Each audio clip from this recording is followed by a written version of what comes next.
Hello everyone. In today's video, we explore Dr. Turki Faisal Al-Rasheed's latest article published in Arab newspaper. The title is Economic Pragmatism Triumphs in U.S. Elections. The piece examines how rising economic pressures, inequality, and voter frustration reshaped the 2025 U.S. political landscape, highlighted by Zohran Mamdani's historic win in New York. Dr. Al-Rasheed reveals why Americans, especially Generation Z, are shifting toward leaders who prioritize affordability, stability, and real solutions over cultural division. Let's dive into the key insights and uncover why this election cycle marks a turning point in the struggle between economic reality and political distraction.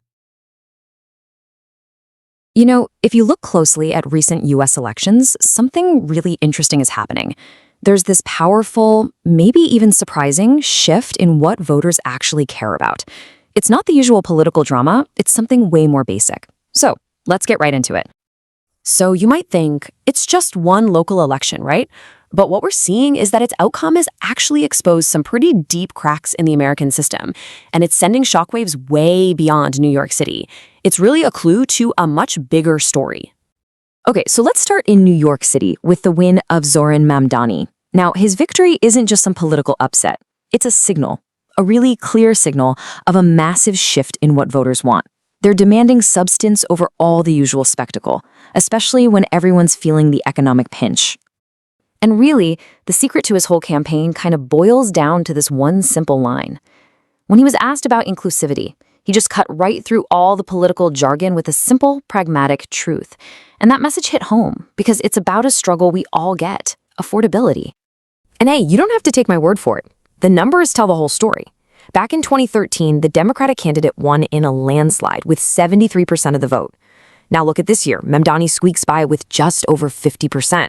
This isn't just a tighter race, folks. It's a sign that the political ground is literally fracturing beneath our feet. And here's the thing. This isn't just a New York story. Not at all. This laser focus on the economy is popping up everywhere. In Virginia, you had Abigail Spanberger winning by talking about economic stability. Same thing in New Jersey, with Mickey Sherrill stressing fiscal responsibility. You see the pattern here? The playbook was simple. Dodge the culture wars and talk about helping people with their bills. And it worked. Okay, so this begs a really big question, right? If voters are making it crystal clear that they want to talk about their wallets, the cost of rent, the price of gas, then what are these powerful forces that are working so hard to distract us from that exact conversation? Well, to really get what's happening, there's this concept you gotta know. It's called agnology.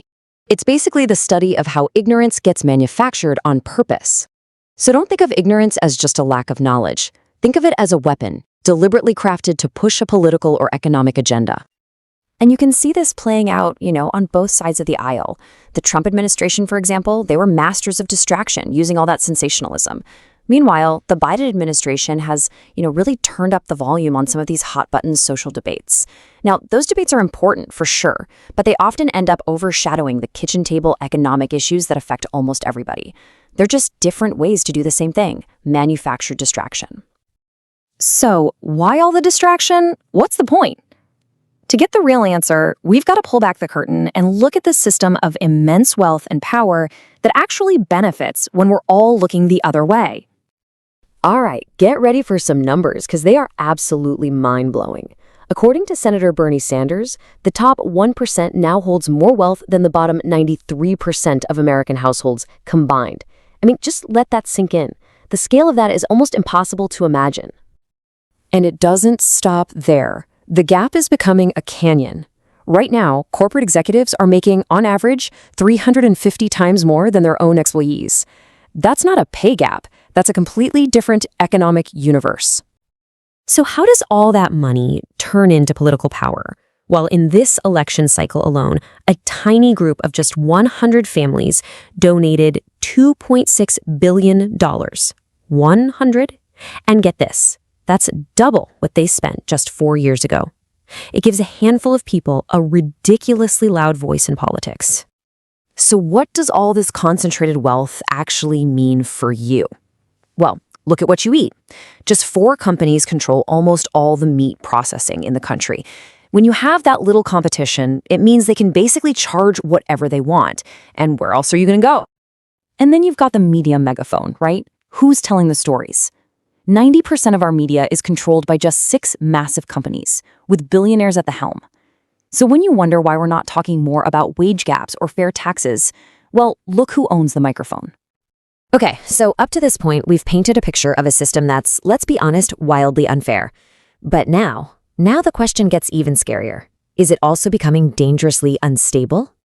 And look, this isn't just some academic debate. There are real warning lights flashing on the dashboard of the economy. Okay, brace yourself for this number, $38 trillion. That's the US national debt. It's a number so big, our brains can't really even process it. So how do you even wrap your head around a number that big? Let's try this. The US national debt is now larger than the entire economies of China, Germany, Japan, India, and the United Kingdom combined.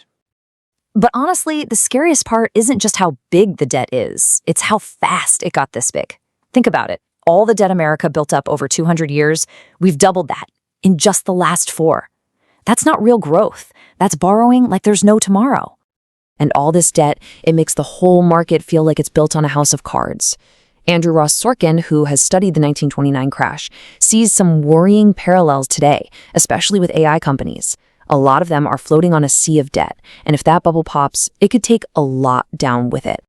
All right, for our final piece of the puzzle, let's zoom out one last time. Because what happens in the US doesn't stay in the US. The ripple effects are global. If you look at the Arab world, for instance, the impact is huge, and it hits on a bunch of different levels. Mamdani's win is symbolic. It can inspire young activists, but it's also economic. A good US-Saudi relationship could mean $600 billion in investments for projects like Vision 2030. But it's a double-edged sword, right? There are real risks, too. If the US pressures Saudi Arabia to pump more oil to bring down prices, it could seriously hurt Riyadh's economy right when they can't afford it. It's a perfect example of how interconnected everything is. Which brings us all the way back to the beginning and leaves us with this one massive question. On one side, you've got voters demanding practical, common-sense solutions to their money problems. And on the other, you've got a system that seems built to do one thing, distract them. So which force is going to win? That's the real question. As we wrap up this insightful exploration of Saudi Arabia's bold strides in AI innovation, remember that this discussion draws directly from the depth and nuance of the original reporting. For the complete story, head straight to the source. Dive into the full article on Arab News right now. Simply click the link in the description below or visit display URL on screen www.arabnews.com. Your deeper read awaits, and it's where the conversation truly continues. Thank you for joining me today.